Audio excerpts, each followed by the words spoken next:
मैंने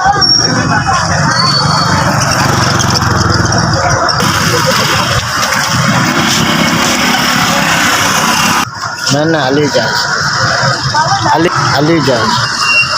लच्छे 10 रुपये का। मैं गरीब आदमी हूँ, मैं लच्छे बेचता हूँ, किराए पे रहता हूँ। वाकई किराए पे रहना मैं गरीब आदमी हूँ, किराए पे रहता हूँ मुंशी आस्तानी और उसके पास। हाँ 6,000 का। बच्चे 3, लड़के लड़की के छोटी बच्ची छोटे हैं।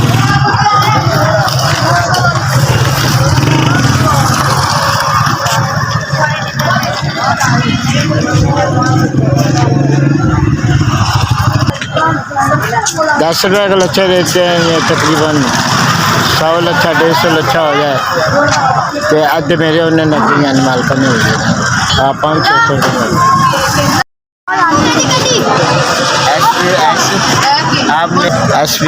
आपने हमारे बंदे को राशन पहुँचाया है, आपका बहुत बहुत शुक्रिया।